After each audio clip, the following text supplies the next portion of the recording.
We are down here working on Solo Cholo today. I just got down here to the shop and I noticed something, and I should have noticed it earlier, but yeah, I noticed how the paint's coming off of that, and I've been chipping at it a bit. That's because I used a shit product. I decided to try this out. My wife picked it up. It is not a good adhesion promoter. This stuff sucks. What I should have actually been using is Bulldog, and that's what I always use. So, bam, I picked some up. I don't know if I'm going to chip the paint off of that and try and reshoot it, or I might pick up the body and do another one and repainted it. So, but that paint should have never chipped off. If it had a good adhesion promoter on there, it would have locked it in, had no issue. So I'm just not happy with that adhesion promoter.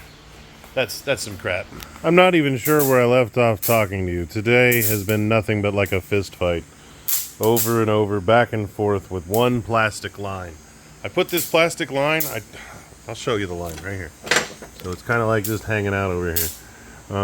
This is better line. This has a slight seam. The other one had a big seam. It kept splitting as I was literally trying to put it on. I tried heating it up with a torch, and as soon as it hit something, like it just was shit line. And then I spent a good portion of the day driving around trying to find replacement line, trying to find a big truck shop, somebody that had something along that size, because it can't be something that collapses, because this needs to pull air in, so it needs to be a hard line, but it can't be like soft. So I almost had to adapt it up to like a 3/8 line to make it work, but eventually I found some good line.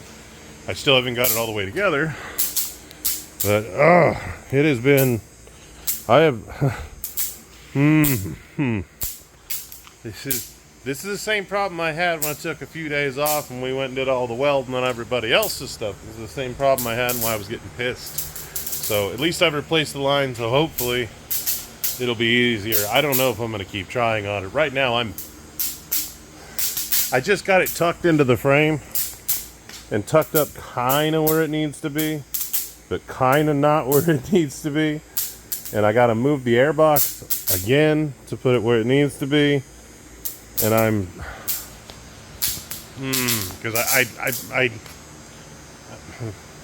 I have to shove it in this piece of rubber tubing so it doesn't rub on the other things, but I got to put the clamp on it when I go to cut it at the right measurement. And I screwed up on the first one because I broke it, and then I used the wrong cutter. I should have used the saw instead of freaking a clip. So just, yeah. We all have days like that, I suppose. We all have days like that. She will look sexy. She will go together pretty quick as soon as that actually gets freaking on there. And you're going to see all this badassery on there.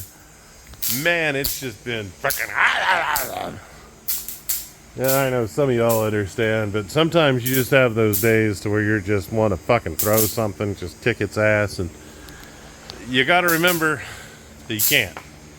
You can't freaking get pissed. You got to focus. It's like you're chasing your dreams. You got to get everything done right. You got to take the time. Just means God's put it on your heart to freaking take your moments and do it right. You know what I mean? Don't rush things, and it's in God's time, not yours. So when you're fighting something, it just means you needed to take a little bit more time with it. So that's where God wanted me to take a little bit more time with it, I guess. I don't know. I'm just tired. I'm ready for her to go together, because I want it to go away, and I think it's going to look fucking cool as shit. And it's got airbags, it's got air ride, freaking, ugh. And it's got cool airbrush stuff. So, and I could put all the airbrush stuff on, but if I keep freaking taking everything apart and on and off and on and on and off, so it's just not good. And everything else is still good, so I just got to work this area, and then I can start putting it all together. So, putting the tires and fenders on will be pretty quick and pretty easy. And I need to put the rear fender on so I can figure out the air lines for the air shocks, because they kind of tuck through in a tight spot. So I got to figure out where I'm going, because I might have to do a little steel leader off of the line to drop it down and over before I tee it over to the other side. So I still got to figure out how to get all that balanced out. But we'll figure that out. We will get that figured out. But I think that is where I'm going to call it for today. So I love you guys, and I hope you have an amazing day. So I'll see you tomorrow. Bye.